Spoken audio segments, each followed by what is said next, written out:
Tá sendo pela Twitch, né? Isso. Deixa eu dar host aqui no meu também.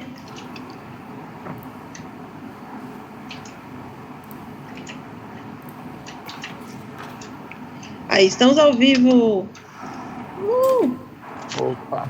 Gente que tá aí no canal, muito obrigada por ter vindo. Agora à noite nós vamos falar sobre horror no RPG. Então, temos aqui narradores, produtores de conteúdo. E eu quero fazer um papo bem para vocês falarem sobre as experiências de vocês. E o que vocês gostam, o que vocês querem, tipo...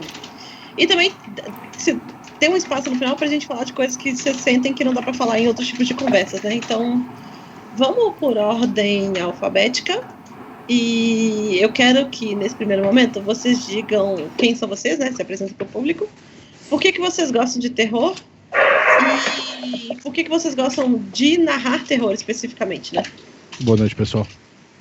Então vamos começar pelo Carlos. Oi, Diego. Tudo bem? Vocês estão me ouvindo aqui também? Sim, perfeito. Vamos ver. Beleza.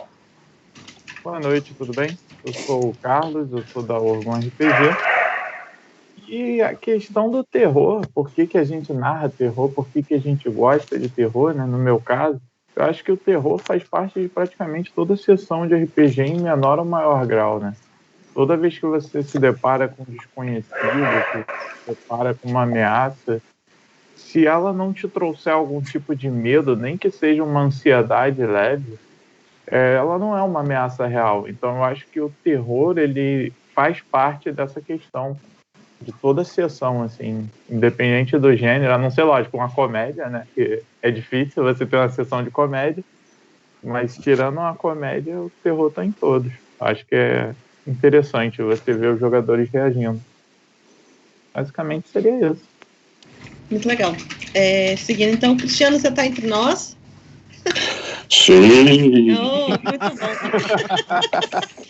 Literalmente caiu a luz na casa do Cristiano, então a gente tá assim na torcida pra ele conseguir ficar. Pois é. A bateria tá baixa, eu tô à luz de velas, mais terror que isso é impossível. Impossível. Tá no clima certinho. Tá no clima. Né, pô. Então, apresente-se pro Cristiano pra você poder se apresentar aí pra galera. Fala por que você gosta de terror, por que você gosta de narrar terror. Beleza, então vamos lá. Meu nome é Cristiano Cristo, Crônicas da Meia-Noite. Eu amo terror desde tenra idade, graças à minha avó materna. Ela me apresentou terror, né, filmes de terror em geral, e videogame e Coca-Cola, basicamente. Então, tudo que minha mãe não gostava, minha avó me apresentou.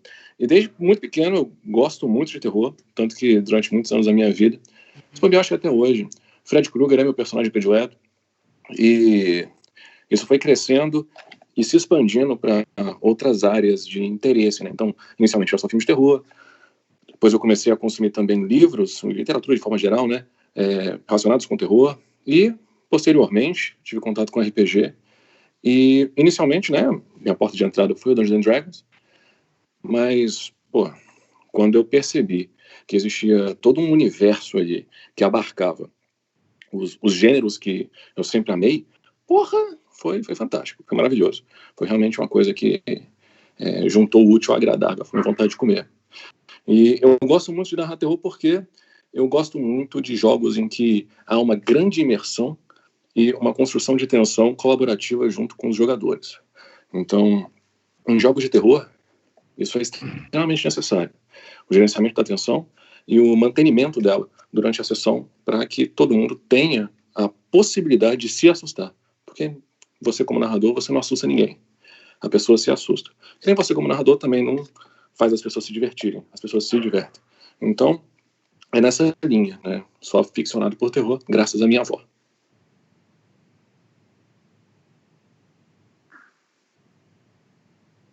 Fui clicar para desmontar, cliquei para fechar a câmera. Boa, vocês.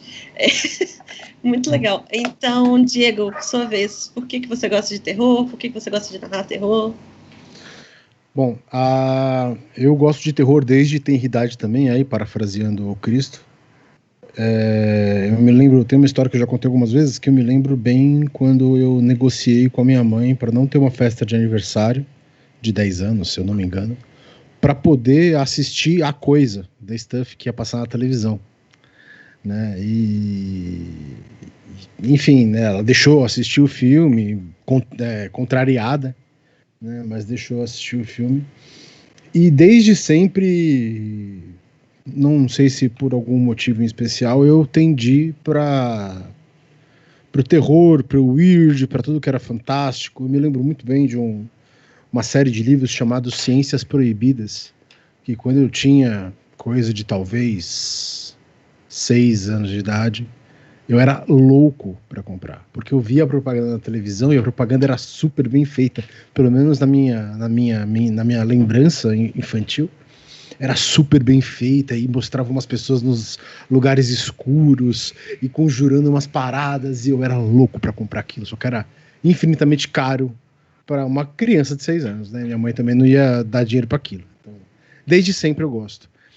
E eu gosto de narrar terror porque eu tenho canal, basicamente, né? Eu criei a Câmara Obscura por conta de não achar oferta de jogos de horror em stream, né? Há 4 anos atrás. Tinham alguns, todos eles eram Call of Cthulhu, todos eles tinham uma estrutura muito parecida, e eu já tinha consumido todos eles.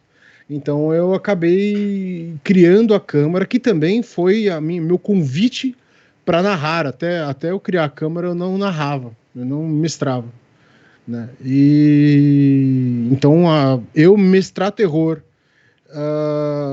vem junto com a Câmara Obscura, uma coisa que é casada aí.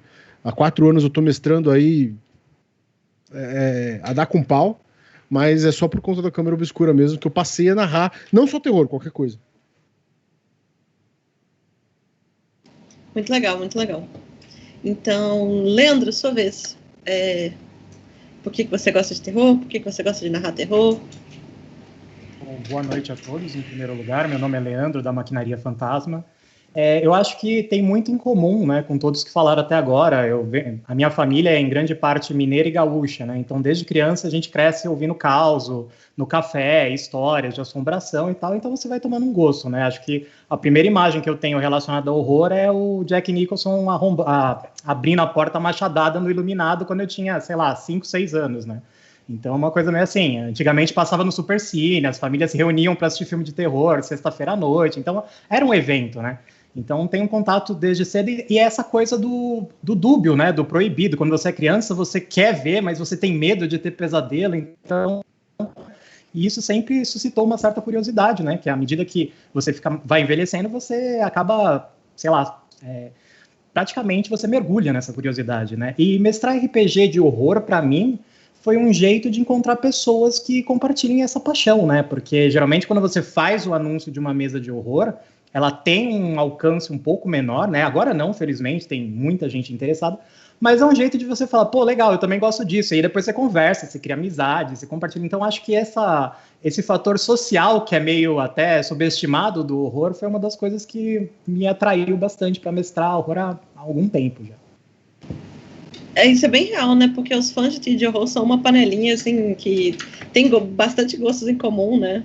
Nossa, e são assim, eu tava frequentando grupos de horror de audiovisual, é fantástico, porque eles se conhecem e passam contato, e passa referência, e autores obscuros, filmes obscuros, então você fica, nossa, legal, agora sim eu consigo achar umas coisas mais difíceis, né?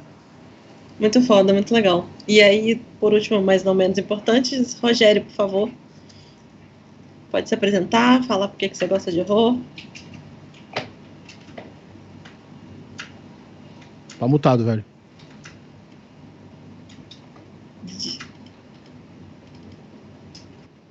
Tá mutado ainda?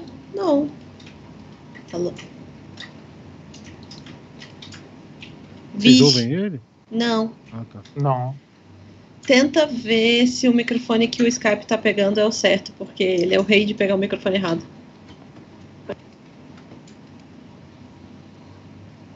Oh, não.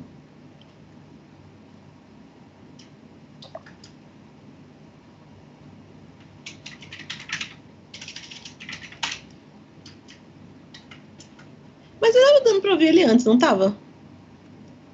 Escutei. Oi. Sim. Oi. Aí, Olá, agora foi. Aí. Foi.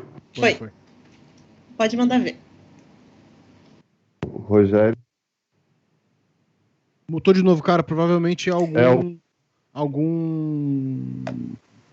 probleminha no cabo aí. Mau contatinho.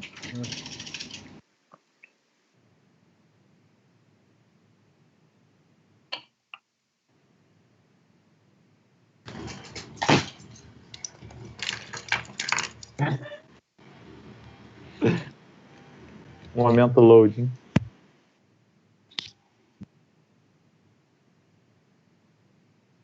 Melhorou? E agora dá pra te ouvir. Agora foi. Dá pra ouvir perfeitamente. Resolvemos o problema. Então, gente, eu sou o diretor-geral da Hugimuni, que não era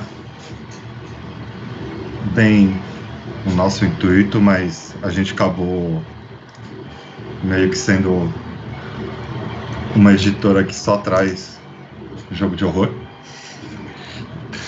Acabou casando. Eu, como o Diego, o Cristo e o Leandro, desde de pequeno eu venho assistindo filmes de terror com meu próprio pai, né? O pai apresentou Poltergeist, Exorcista, os do Fred Krueger, todo ano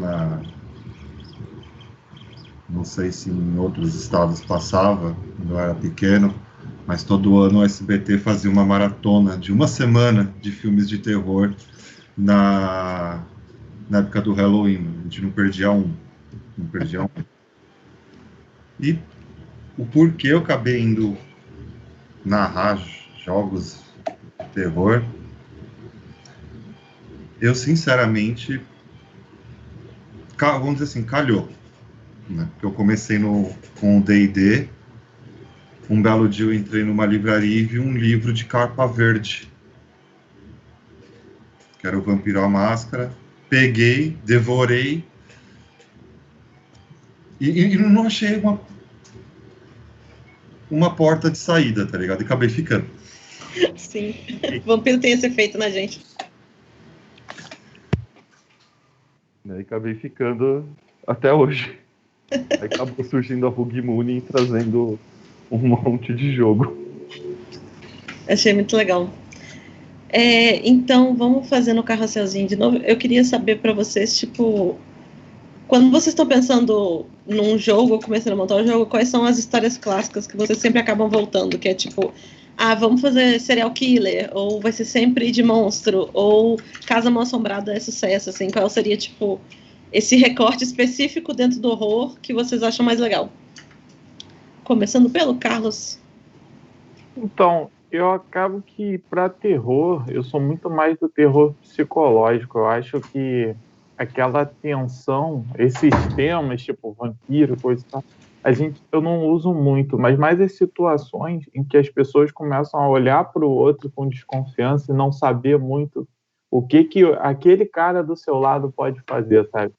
Mais do que uma ameaça, às vezes, gore ou monstruosa, ou aquele espírito que sussurra e balança as coisas, apesar de eu usar muito esse lado mais espiritual, até por influência até do lobisomem, que eu sou meio que apaixonado pela Umbra e esses efeitos.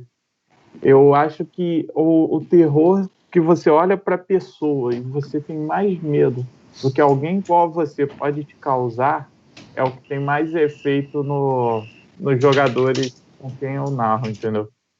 Porque é o terror conhecido.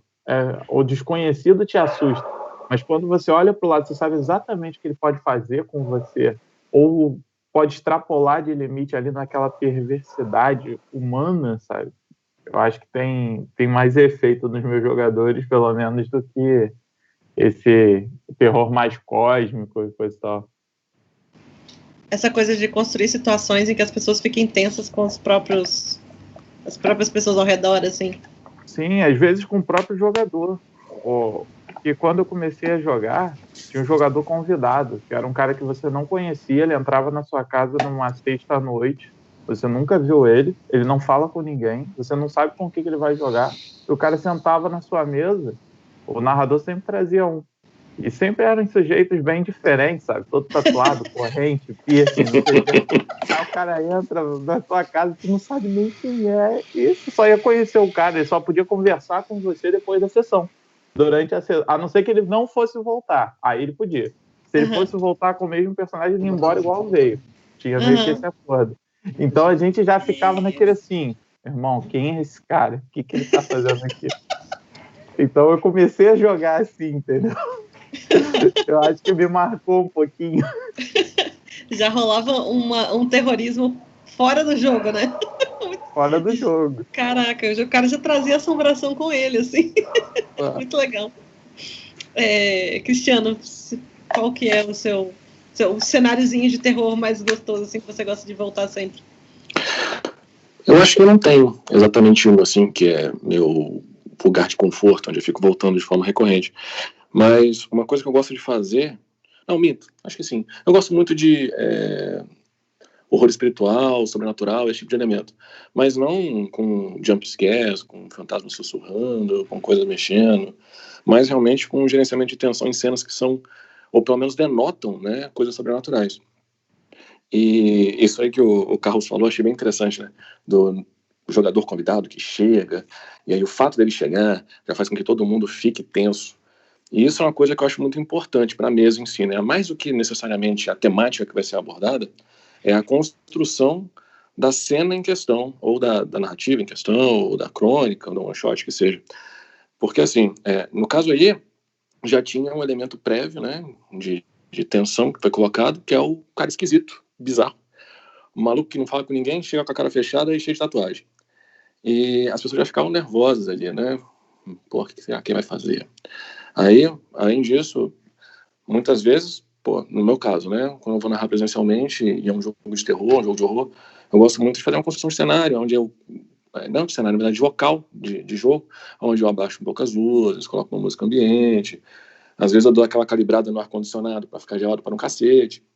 Então, eu acho que, para mim, para construir o terror que eu gosto, assim, para construir o clima que eu gosto, para conseguir observar nos jogadores e também perceber a imersão deles dentro da narrativa, é mais isso é o meu lugar comum, esse é o meu comfort blanket, assim, sabe? É esse tipo de construção, mais do que necessariamente um estilo narrativo específico. Mas a gente sempre acaba voltando, né, querendo ou não, para um jogo de horror espiritual, um jogo de horror sobrenatural. E como eu acabo narrando muito no Crônicas da Meia-Noite, né, eu acho que das nossas 40 campanhas que tem lá, nesses 3 anos de vida, eu acho que eu narrei delas umas 23, sei pá, 20, tipo, então, e basicamente é tudo de terror, né, entre vários títulos diferentes. Então, se for botar na ponta do lápis, acho que tem algumas aí que vão ter esses elementos. É isso. Muito legal. Diego, por favor. Eu tava pensando aqui, né? Eu achei muito legal a ideia, o negócio que o Carlos falou ali. Eu queria que isso tivesse acontecido comigo. Que deve ter sido muito legal mesmo. Ter uma pessoa. Não, eu tinha 10 anos, tá? Porra, pior aí. Um detalhe com 10 anos. Calma aí. Com 10 anos entra um cara um de 35 tatuado, e senta na mesa. Assim, doidão, assim. o nosso narrador é bem mais velho e aqui tinha uma cena de rock muito forte em Hungary. Então tinha muita gente assim que depois viraram meus amigos. Mas, pô, imagina, sexta-feira à noite tá um bando de criança assim, ai, caralho.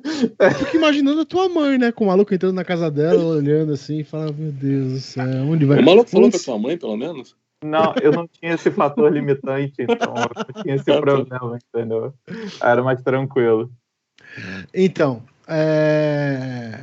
eu tô pensando aqui qual que são os meus estilos de terror, e eu tendo a achar que não tenho, mas eu vejo alguns tropos para onde eu sempre volto. Eu gosto de terror weird, né, o que te façam que as pessoas se sintam deslocadas.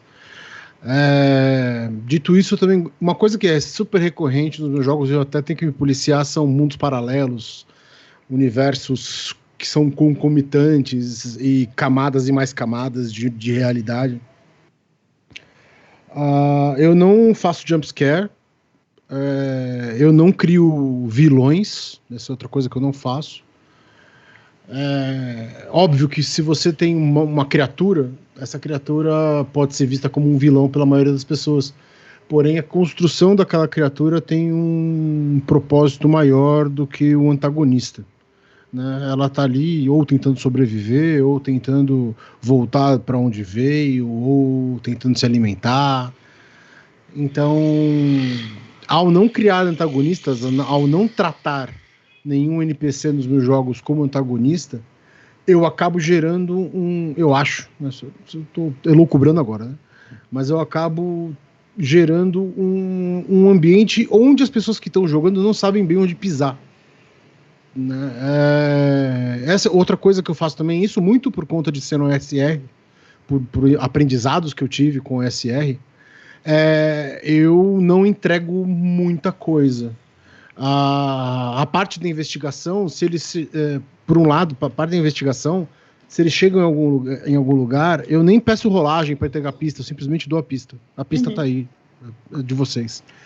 Agora, eu jamais digo para eles o que fazer com ela, né? E isso, muitas vezes, deixa todo mundo desconfortável no bom sentido, né?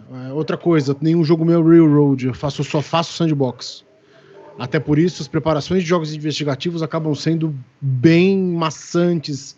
Eu tenho que passar todas as cenas, todos os acontecimentos que vão ser apresentados para eles e tal.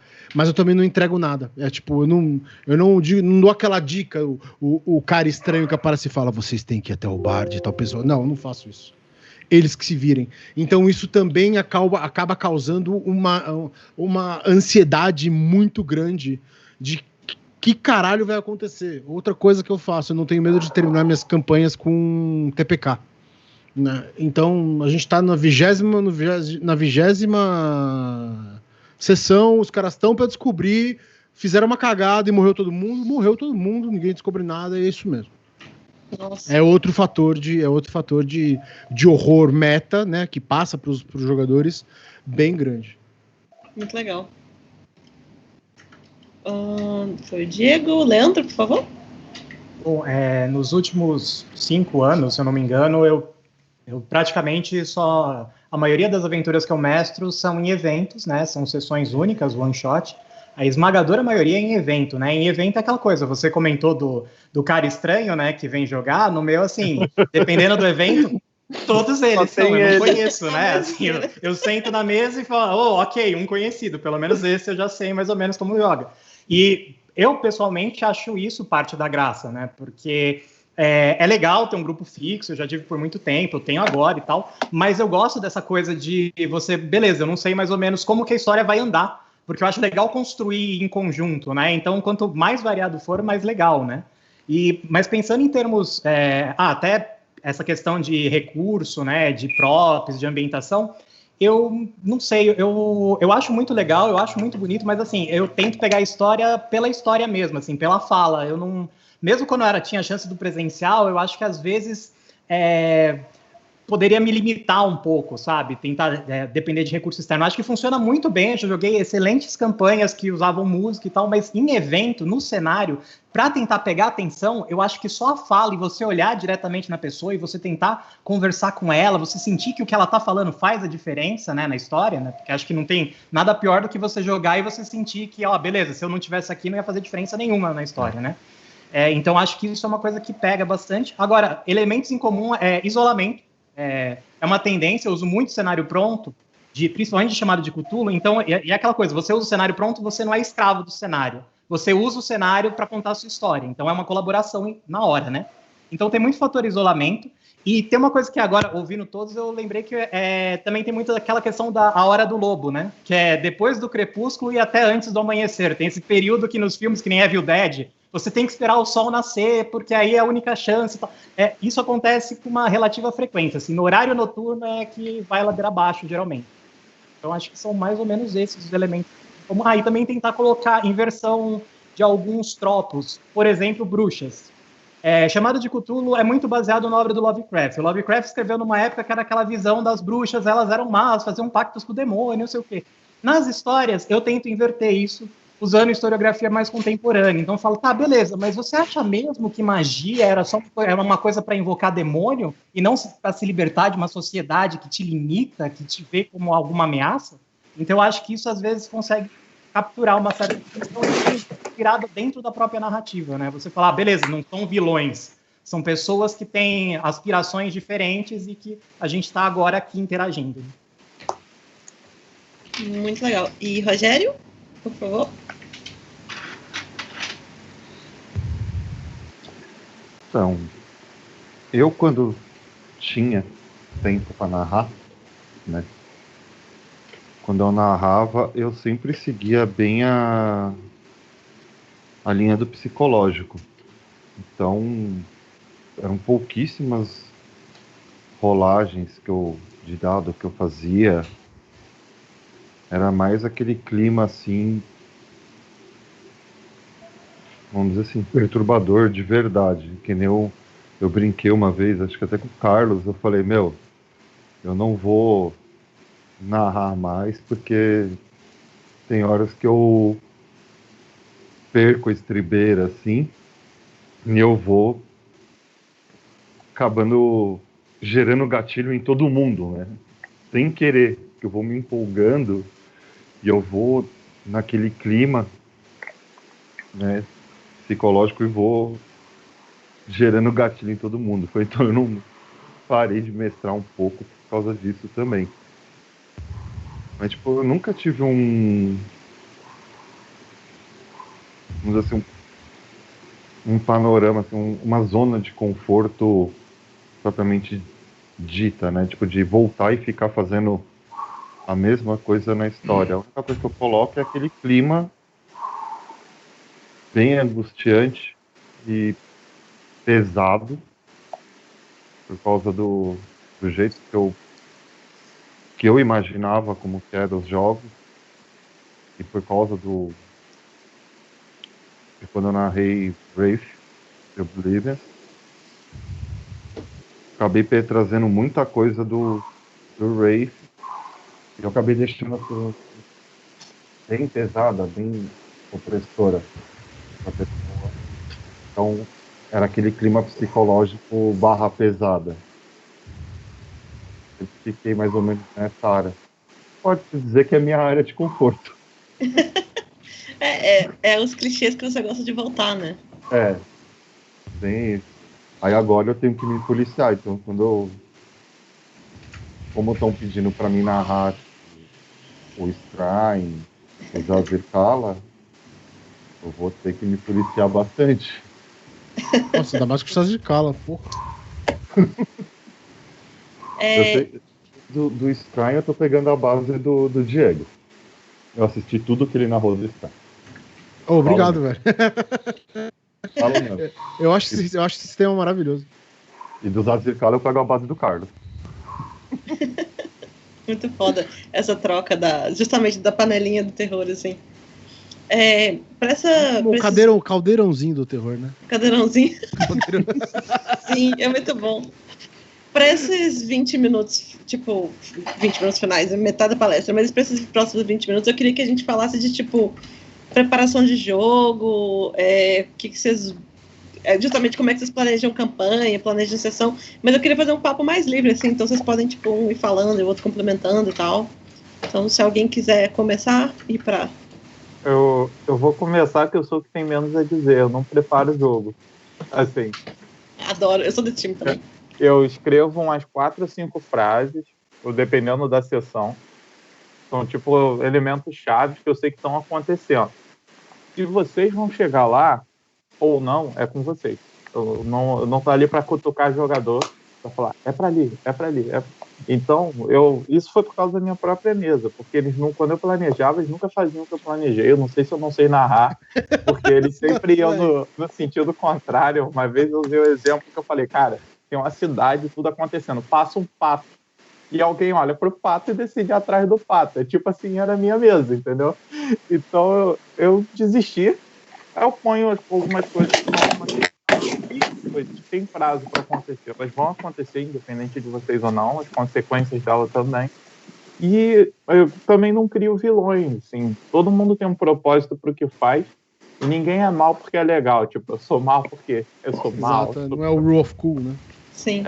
Então, o jogo flui de acordo com os jogadores. Só que aí eu dependo muito dos jogadores comprarem a proposta, né? Então, eu fico muito naquela. Se vocês entram no clima e guiam o jogo, os elementos vão surgindo conforme vocês agem. Entendeu? Eu não preciso mais nada, vocês só vão aqui. O cara decide olhar isso, ele me dá uma dica que eu pego. Então, no quesito de programar e preparar a aventura, sou o que menos tem a dizer, assim, eu acho. Eu tenho uma experiência parecida com a do Carlos, por um lado. Eu sempre briguei muito com preparação. Eu comecei, quando eu tentava mestrar anos atrás, eu só mestro agora por conta da Câmara Obscura, porque agora começou a dar certo, porque eu tentei mestrar várias vezes, e várias vezes eu me frustrei.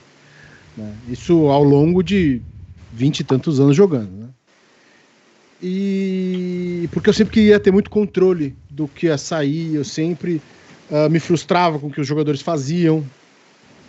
E conforme eu fui me colando desses controles, deixando com que os jogadores controlassem de fato e admitindo que é uma narrativa compartilhada, isso ficou muito mais fácil para mim. Então hoje eu tenho 2 métodos, mas 3 métodos mais vigentes.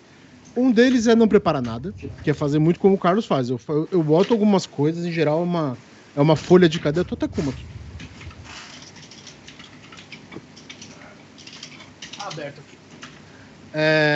Não sei se vai dar pra vocês verem, mas é de um jogo que tá rolando. É uma folha de caderno onde eu coloco o que tá acontecendo, o que vai acontecer independente do que eles vão fazer, alguns pontos importantes de cada personagem e pau. Uhum. Quando eu vou fazer aventura investigativa, que eu chamo de hard investigation, eu acho completamente injusto não preparar toda a trama antes, porque senão eu tenho que gerar pistas na hora e aí eles não estão investigando, eles só estão sendo empurrados pelas minhas pistas. Uhum. Então, quando eu faço jogos assim, a gente tá no 3º jogo assim, a gente teve o Chuva Ácida na Câmara, teve o Alien Isolation, que não era um jogo de investigação, mas era um jogo de sobrevivência, o Homo Provectus. Então eu tinha tudo preparado, né? Mais de 100 salas no lugar, tipo, uma infinidade de coisas. E agora com o Traços de Sangue também é outro de Hard Investigation. Então eu tenho que ter tudo preparado para colocar eles lá. Então isso me dá um trabalho gigantesco. Né? Aí eu vou lá, tenho que ver todos os ângulos, por onde eles... E eu sempre sou surpreendido, sempre eu tenho que fazer ajustes de uma sessão para outra, porque às vezes eles sempre acabam focando uma coisa que eu não esperava. Né? Mas sempre com isso em mente, eu tenho que ser honesto com eles. O que eles procuram, eles podem ou não achar, e o que eles acham é relevante. Né? Pode falar. Nesse caso, então, a preparação é muito mais voltada para o cenário em si, a proposta dele, do que para a sessão, né? Exato, só o cenário. Então, você monta as pistas, você monta eu monto personalidades.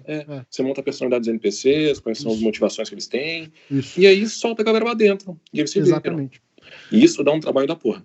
É um trabalho infernal, cara, porque você nunca sabe onde eles vão, você nunca sabe o quão profundo vai ser uma conversa, e às vezes você preparou, sei lá, 3 pontos de um NPC, você tem que, na hora, improvisação é a grande parte da minha mestragem. 90% do que eu faço é improvisar. E às vezes você preparou 3 pontinhos ali do NPC e você tá numa conversa onde você já falou 20. Né? Ou seja, você vai colocando elemento ali. Né, vai jogando elemento, mas eu acho que tem que ser muito honesto com eles nesse ponto. Não, com e certeza. Tem um outro de narrativa compartilhada mesmo, que é todo mundo mestrando na mesa junto. Cada um vai colocando coisas, eu fico com uma figura central que vai meio que organizando, mas todo mundo traz elemento. É uma experiência bem legal também.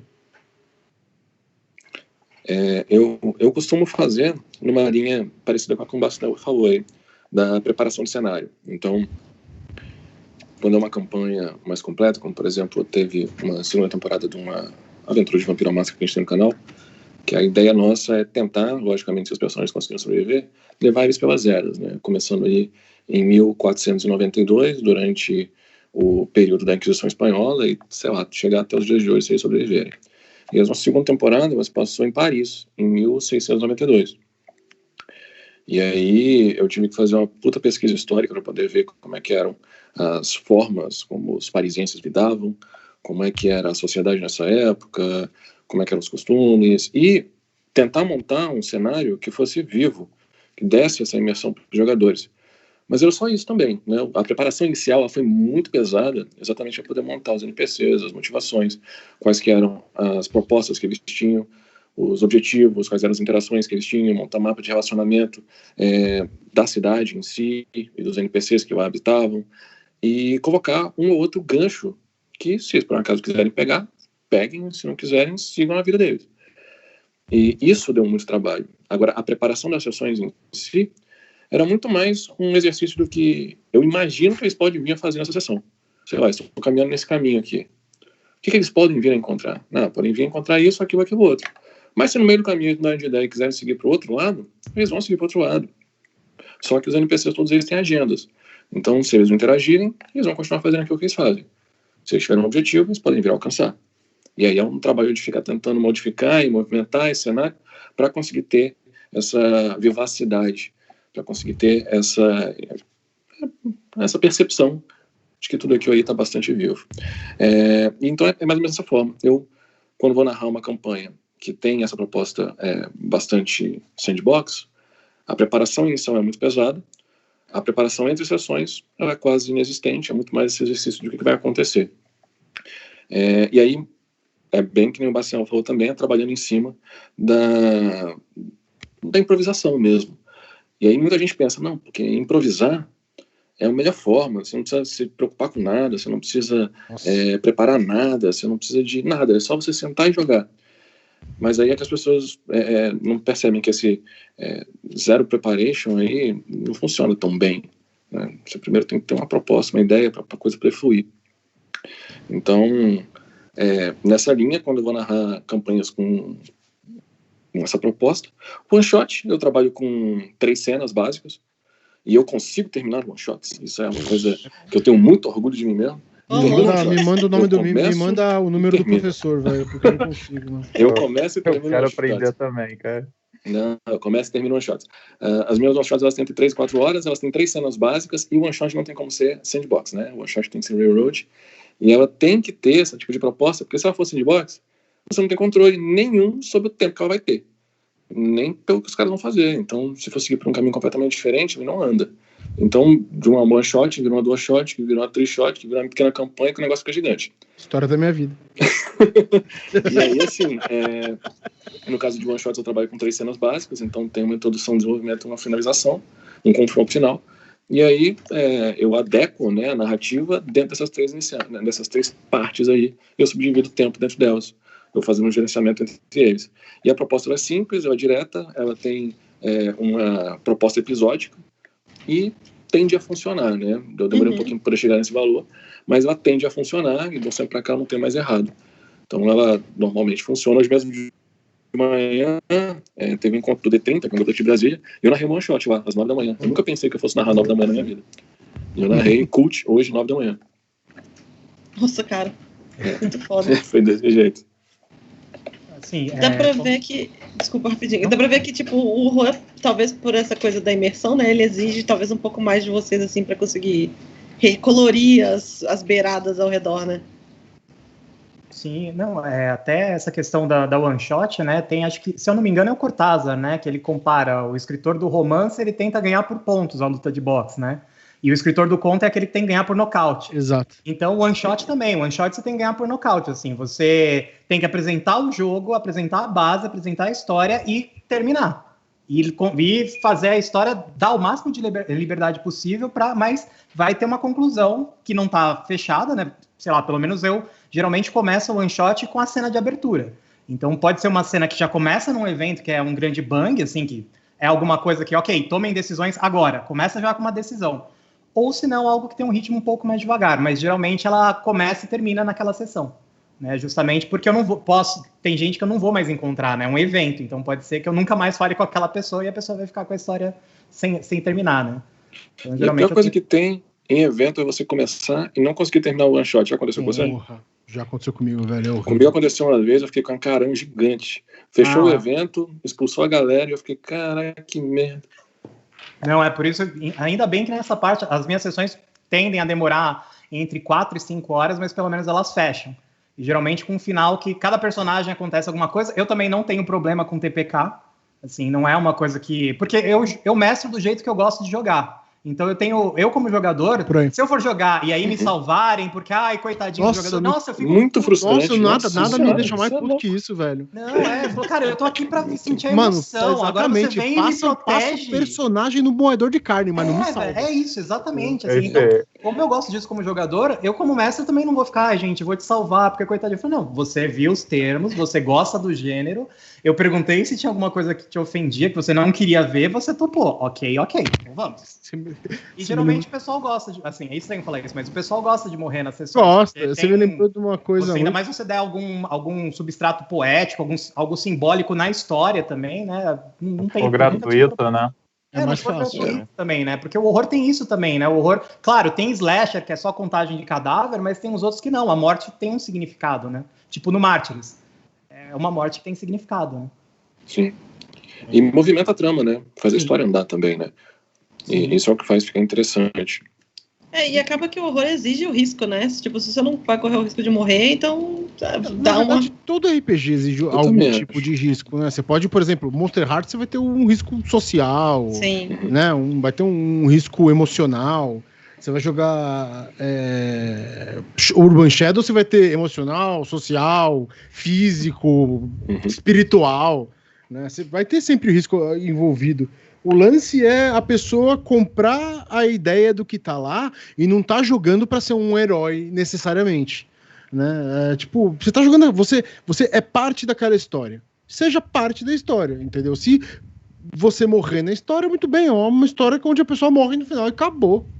Cara, tem uma cena, o Sétimo Selo, cara, pra mim, quando eu assisti o Sétimo Selo, eu falei, olha, isso pra mim é filme de terror. Assim, a síntese do filme de terror. Você tá jogando com a morte. Qual é a sua chance de ganhar? Nenhuma. Mas o importante é o jogo. E é importante você tentar salvar no final. Ele no final ele perde, mas ele salva. Ele consegue salvar os saltimbancos. Perfeito, ganhou alguma coisa. É essa coisa, você não tem garantia de sucesso, mas você tem uma base de negociação e a ideia é o andamento, né? E tem mais substância, né, velho? Sim. Com certeza. Por exemplo, Ten Candles. Ten Candles tem essa proposta, né? Onde o fim inexorável virá. Nunca joguei isso, todo mundo fala bem. É muito legal, mas ele só funciona, na minha opinião, né? Só funciona de verdade mesmo para presencial. Porque tem que ter as velhinhas para apagar. E tem que ter a possibilidade da pessoa se mexer na mesa e apagar uma vela sem querer. Você me lembrou de outra parada foda, Dread, que joga com Dread Jenga. Dread é foda. Como é bom! Dread é foda demais. Nossa, cara, Dread veio pra abalar o RPG indie com mecânica diferente, né? Cara, como aquilo é bom, velho. Como é que gera tensão, né, cara? Imagina, tipo, como é que a pessoa pensa, não, eu vou fazer um negócio de Jenga, vou meter um negócio de terror no meio aqui, vai dar certo. Você vai tirar o negocinho cara, ali, a gente tinha uma campanha, cara, de Dread. A gente conseguiu fazer uma campanha de Dread. E foi bem legal. A gente tá nos 15 minutos finais, assim, então eu acho que é um bom momento pra justamente contar histórias, falar de sistemas que gostam, falar de cenas que foram fodas, pode meter o louco aí, gente. Cara, aproveitando até que o Rogério tá aqui, a melhor campanha que eu já joguei foi de Little Fears, assim, que foi uma campanha fantástica que o meu primo mestrou há uns anos. E, cara, esse cenário é muito, muito bom. Assim, eu tô jogando agora uma outra campanha, eu acho fantástico, porque a gente jogou no século XIX, na coroação acho que do príncipe da Prússia, uma coisa assim, do rei da Prússia, e essa questão de cenas, né, tinha um monte, tinha a primeira cena, quando a gente vai na Armalholândia tentar salvar a mãe, né, das crianças, tem um milharal, e aí a gente falou, pô, beleza, tem um milharal até a cabana, dessa cabana, e tá chovendo sangue, ok, tranquilo, chovendo sangue dentro de um armário. Suave. Okay, perfeito. Sua criança tinha quantos anos? A minha criança tinha 10. Eu era o mais velho. E os outros eram meus irmãos mais novos, né? Uhum. E aí a gente vai entrando, né? E aí tem aquele negócio do milharal, e ele tinha levado um sabre do vô, não sei lá quem era, né? Porque é do século XIX. Sim. Cara, e aí eu começo a cortar, né, pra abrir o caminho. E aí quando eu corto, meu primo coloca o som de crianças chorando, assim. Porque não eram espigas de milho, eram fetos. Então você vai abrindo o caminho, cortando aquilo para chegar até a cabana com aquele som, e a gente jogando a luz de vela. Então foi um negócio que todo mundo ficou, ok, esse jogo é imersivo mesmo, vamos agora. Porque todo mundo fala, vai jogar com criança, fala qualquer coisa. Não vai. Não. E tanto que o meu personagem morreu na penúltima sessão, né? Ele tem aquela raposa das 9 caudas das lendas, ela arrancou a pele dele com cera e saiu cantando, assim. Então, na frente dos irmãos. Foi um negócio bem legal, assim, para jogar. Eu morrer antes da última sessão, mas você olha e fala, ok, valeu a pena. Acho que esse tipo de cena que o horror permite. Sobe mais que não dá pra ver. A plaquinha. Eu não tenho como ver, desculpa, gente. Eu tô só É a do lado plaquinha meu, do falta 10 minutos, a gente não pode... Maravilha. Ó, Essa Meu coisa, filho é tipo, ótimo. vai contando os casos aí, e aí quando acabar o tempo eu apito. Tá bom. Sem problemas. Puta, casos? Cara, eu tive Casos, o primeiro... sistemas, eu gostaria de dicas de sistema sempre. Isso... Mas eu ia falar, quando lançou o D&D aqui em São Paulo, eu fui lá mestrar, né, lá no MIS e tal. E tinha um garoto de 10 anos na minha mesa, que nunca tinha jogado RPG. Na verdade, ele tava jogando RPG no nível hard lá, direto, lá com várias pessoas, e pegou vários mestres, e na minha mesa ele morreu. Comido por um rei rato, assim, que mastigou ele, né?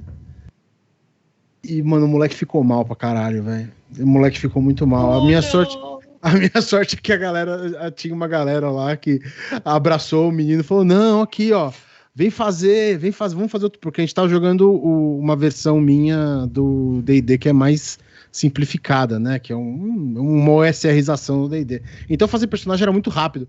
Aí um dos caras que tava lá, o César, falou, não, vem cá, ó, faz outro personagem, entra aqui comigo. Aí ele pegou um guarda e tal, se divertiu pra caralho. Mas foi muito difícil, assim, fazer a primeira morte de um moleque de 10 anos. Foi uma coisa que eu fiquei, caralho, eu sou muito ruim, mano. Você tá falando nossa, isso. é o problema quando o sistema manda e a gente não consegue. Cara, mandou. Ele tem que é bom que já catequiza direito, né? Cara, tá mais que certo, cara. A pior coisa que existe é o jogador que acha que o personagem dele é o alecrim dourado que nasceu no campo sem ser semeado, né, bicho? Que não pode ser tocado e tal. A pessoa tem que ter esse desprendimento. É importante. Sim, a gente sempre teve criança na mesa, porque quando eu comecei a namorar a Renata, tinha o irmão dela que era criança e a priminha dela que estava sempre com a gente. Então, com 6 anos, ela começou a jogar ali com a gente sem saber o que estava fazendo e jogando lobisomem. E numa cena, a mãe dela foi pega pelos espirais negras e trucidaram na frente dela. Só que eu cortei certos detalhes, mas ela entendeu o que estava acontecendo. E ela entrou num pânico. Ela sabia que não era, mas era a mãe da personagem dela, que ela entrou num pânico. Ela entrou num ódio, ela entrou numa situação, assim, pequenininha, de não saber o que fazer, sabe? Ela ficou naquele... E ela pegou uma raiva daquilo, porque ela carregou aquilo durante o resto. Ela queria se vingar, ela chorou e coisa e tal, e ficou naquela... Sabe, segura o choro e não chora e coisa e tal. Pô, ela pegou o resto... Ela jogou com a gente anos, assim, não traumatizou. Mas na época eu também fiquei naquela assim, criança é sempre complicado, né, cara? Porra, velho. Você mexe com a expectativa da criança. Acho que criança nenhuma pensa que vai morrer num jogo.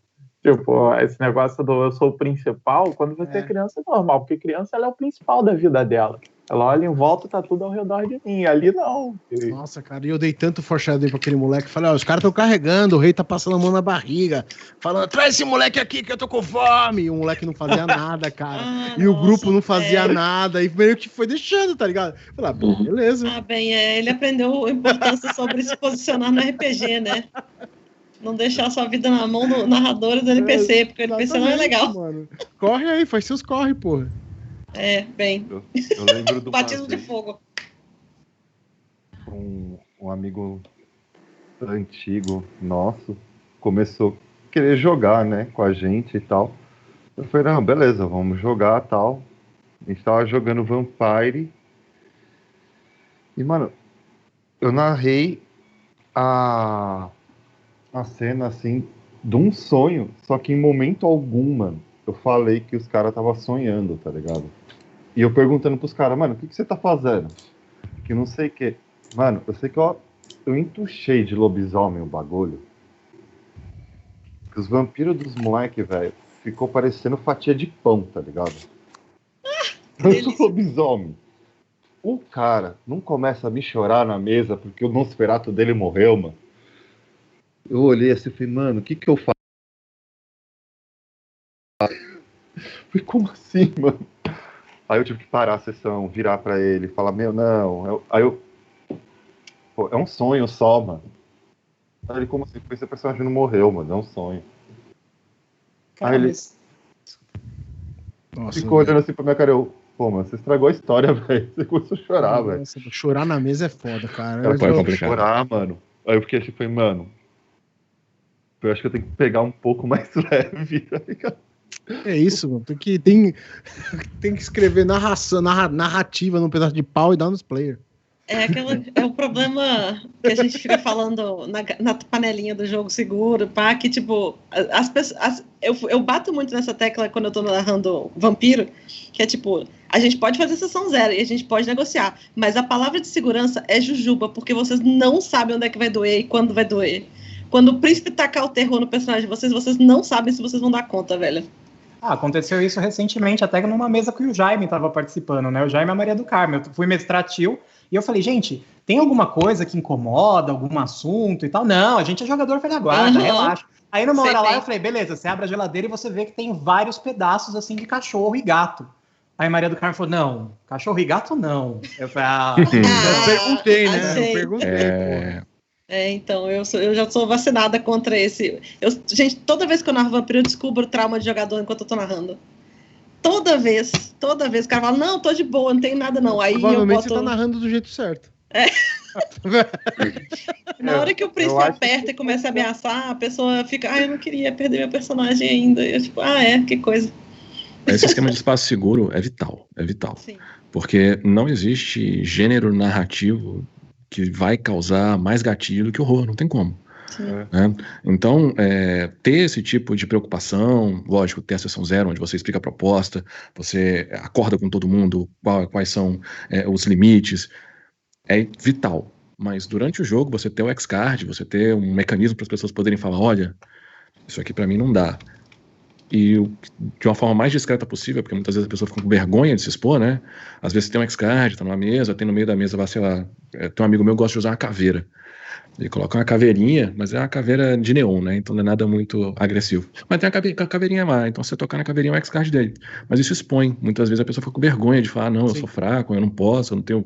Então ter um mecanismo de que a pessoa consiga dizer que não tá gostando, expor isso, e que não cause sangramento nela, pô, é uma coisa que as pessoas estão falando hoje bastante, eu acho que tem que falar mais ainda. Especialmente dentro do universo de terror. É bom, porque aí você não traumatiza o jogador no nível que ele não queira voltar, né? Porque a gente quer que as pessoas continuem jogando e curtindo. Sim, com certeza. 4 anos do canal, nunca aconteceu isso. Glória. Nada. E a gente dá porrada, hein? E nunca rolou. E é legal, porque você quer causar emoção no jogador, mas o que tá acontecendo é com o personagem. Agora, que nem antigamente tinha muita palestra que era justamente o contrário, né? Eu vi uma vez um cara perguntando, nossa, eu vi umas técnicas que a KGB usava com influência de som pra pessoa ficar mais vulnerável. O que vocês acham de usar? São seus amigos, né? Eles não são espiões, não faça isso. Não é legal, né? Você precisa, às vezes, falar o óbvio. Eu acho que é importante discutir isso, né? Gente, infelizmente eu vou ter que puxar o plug, porque, né, deu a nossa horinha. Eu queria pedir para todo mundo para entrar no servidor do Discord, os meninos da palestra, para, por favor, deixar o link de vocês para a galera achar. E o pessoal, né, para poder acompanhar, pegar os links e poder acompanhar o restinho da programação ainda do final da noite. Mas foi ótimo, eu adorei o papo. Eu acho que a gente devia ter marcado 2 horas dele. Pô, teria papo. Só rapidinho aí, ó. Sim. Cthulhu Dark, Strain Basic, Dread, o Tenkados todo mundo fala bem. Ratos nas Paredes é bem bom. Acho que é isso. Puppet Land, que é difícil de o pessoal conhecer, mas é um jogo bem fora da caixinha. Vale a pena. Zazir Kala também. É bem fora da caixinha. É bem fora da caixinha. Até demais, às vezes. Eu olho e você fala... Bastante. Eu sou beat de cult, né? Depois que conheci cult, minha vida mudou. Agora eu sou testemunha de cult. Eu carrego meu livro de cult embaixo do braço e eu vou evangelizando todo mundo. Cara, cult é um lindo sistema genérico pra terror. Dá pra você fazer qualquer coisa nele, né? Exatamente. Eu aceito que vocês entrem no Discord pra me explicar por que cult é tão legal, porque eu vejo todo mundo babando nesse treco e eu não sei o que é que tá acontecendo. Mas o é melhor Discord... jogar, é melhor jogar do que explicar. Ai. Mas a gente continua... Busque sua divindade, Cecília. Nossa, É isso aí. socorro. E eu consegui no final entrar com luz, glória a Deus. Então, dá pra ver o roxinho no Olha só, final. Posso dar um spoiler pro Leandro? Pode. Sim. O Little Fears já tá traduzido, tá? Ah, legal. Ô, louco. Muito bom, muito bom. Eu narrei uma campanha ano passado no canal, foi fantástico. Nossa, o jogo é fantástico. E É bom que ele atrai bons mestres, né? Assim, os 2 mestres com que eu joguei são muito bons. Que foda. E ele vai ser lançado no final do ano. Boa. Maravilha, gente. Beijinho. Tchau, tchau. Muito Tchau, obrigada a todo mundo que prazer, veio aí. Tchau, galera. Muito semana. obrigado aí. Valeu, galera, Valeu, foi um gente. prazerzão. Foi ótimo. Obrigadão. Vocês são demais.